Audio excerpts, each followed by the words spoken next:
Hi there. Okay, so today we're going to talk about gold plating and the typical questions that my customers tend to ask me, which are what's the difference between gold flash and gold plating? What's a micron and how many microns should I choose for my jewelry designs? How long does the gold plating last? How do I take care of my gold plated jewelry? How much does gold plating cost? And what other color plating is available? Stay tuned to the end where I'll also be giving you some inside information on what has been the most popular plating that I've been doing for my customers the last few years.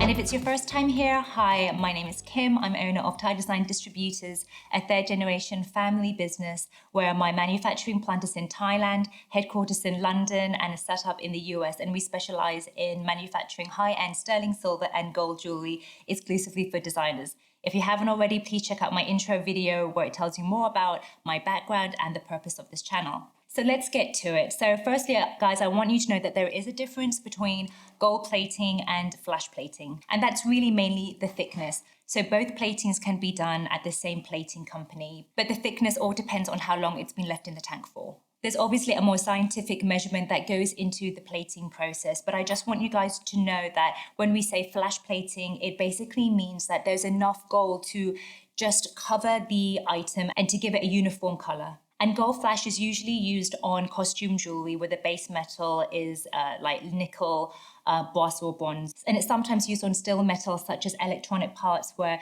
there isn't a requirement for wear protection. So in my view of jewelry, flash plating isn't the way to go. It's not durable or long lasting, especially for hard wearing jewelry such as rings and bracelets.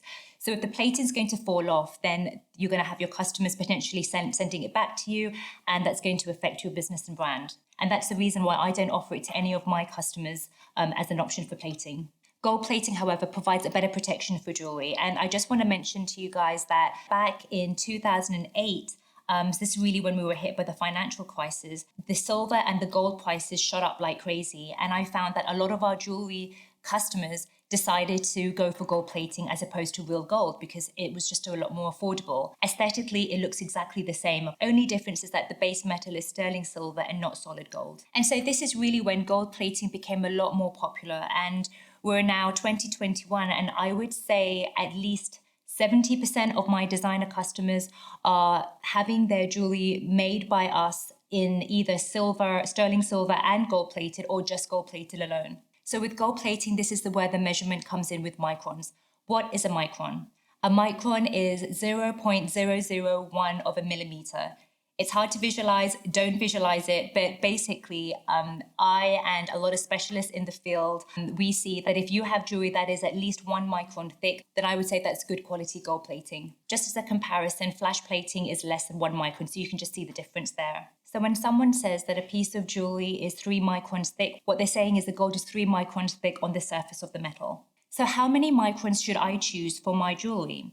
So for every type of jewelry, there is a recommended micron thickness, which is 1 to 2 microns for earrings, 2 to 5 microns for rings, and 2.5 to 5 microns for everything else, such as bracelets, necklaces, and bangles. Do you need to follow this recommendation? I don't. I'm letting you know that all of my customers that I've worked with don't follow this recommendation. I've had customers where they order rings and they don't have it as more than 2.5 microns, or I've had customers that have all their jewelry, so earrings, pendants, etc., as 1 micron, and they haven't had any issues with pieces with the plating wearing off or being sent back. Because ultimately, the thicker you go in micron, the more expensive it's going to be. So I tend to advise customers, depending on their situation, their budget, and the type of jewelry that they're looking for us to potentially make for them. This leads me to the next question, which a lot of our customers ask us is, how long does the plating last for? Now, this is a difficult question to answer, so I'm going to tell you what I advise my customers, which is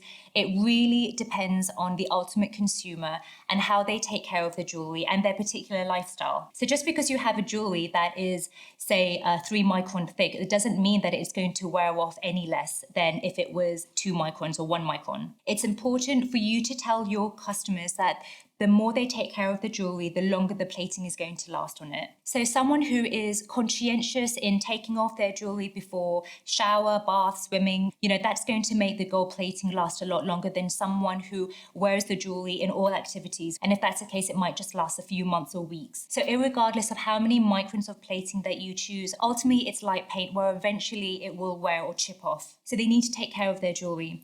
I have one customer, for example, and they're based in the coast of England, and they've reported that they've had customers come back with their jewelry with the gold plating wearing off, but because they've gone swimming in the sea. So obviously with salt and sources of sulfur, that's going to affect the durability of the gold plating. It also depends on the individual and how much or little they sweat. And it depends on the different levels of the acid in their sweat. So obviously you're not going to tell your customers this because one can't control how little or how much you sweat. But I just think it's interesting that it will affect people depending on their body chemicals. So here are a few basic rules that you can tell your customers. If you're going to do something that requires the use of your hands, you want to make sure that you take off any rings or bracelets that has gold plating. Take them off when you're cooking or you're cleaning, because cleaning products have chemicals that can affect the durability of gold plating. The same goes with if you're having a shower or a bath. We talked about swimming. Make sure that you take it off. Use a jewelry soft cloth as well. They're not very expensive. You can get it on Amazon, but I use a jewelry soft cloth regularly just to polish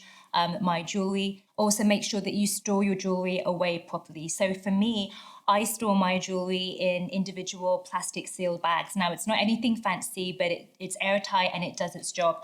I have a bracelet here that I had plated in 18 karat yellow gold about 5 years ago, and I just put it in a plastic bag, and to this day it's fine, and it's only 1 micron. So now with gold plating costs, it depends on various factors. So one is how many microns you go for. So the more microns that you have on the piece, you can expect the price to go up. It also depends on the size of the jewelry as well. So if it's a big item, there's a lot more surface area, so a lot more gold plating to cover. The gold plating also depends on the market price of the gold as well. So if the price of gold is expensive, you may expect the gold plating to be a little bit more. So as you guys know, I work in sterling silver. So gold plating can be applied quite easily on sterling silver, but I know that with other metals such as copper, which I don't work with, but if you are to gold plate on copper, it needs to have some additional steps where you need to have the copper plated in either nickel or palladium before it can take to gold plating. So obviously those extra steps will affect the price.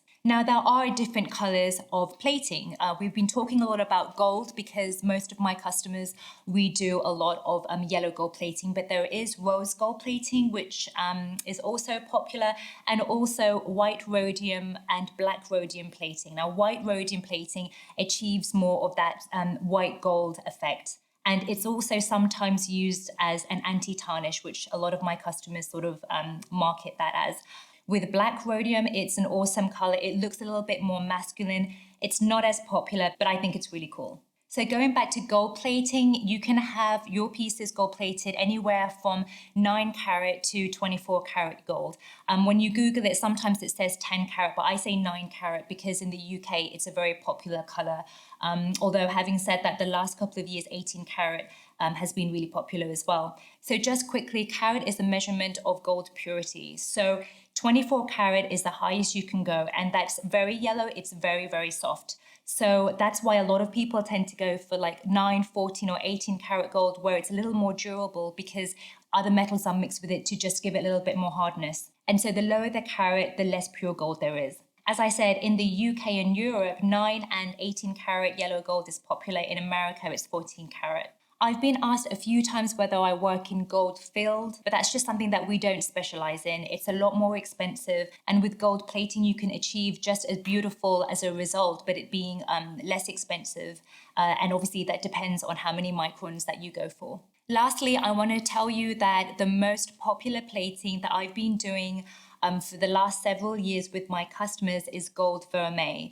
And that is a minimum of 2.5 microns thickness on the jewelry pieces. Now, gold vermeil can only be plated on sterling silver, no other base metal.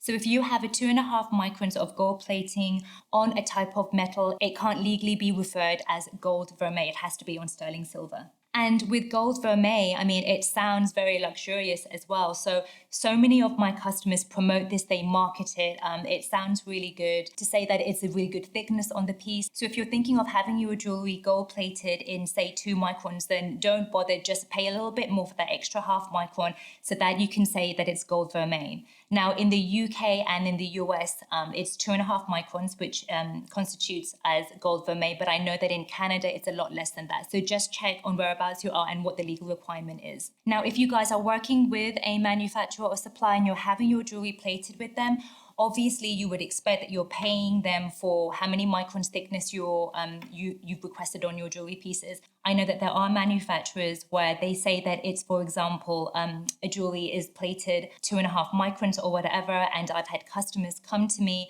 using other suppliers and within weeks the plating's worn off. And if that's the case and it's coming off that quickly, then I would think that it's just been flash plated. But there are tests that you can do. I know in the UK, to get something like this tested, you send it off to the SA office where they do an X-ray fluorescent analysis, or they call it XRF. So there are ways that you can check on this. So that's it. Gold plating is popular. I can predict that it will continue to be popular, so much so people are getting their cars gold plated.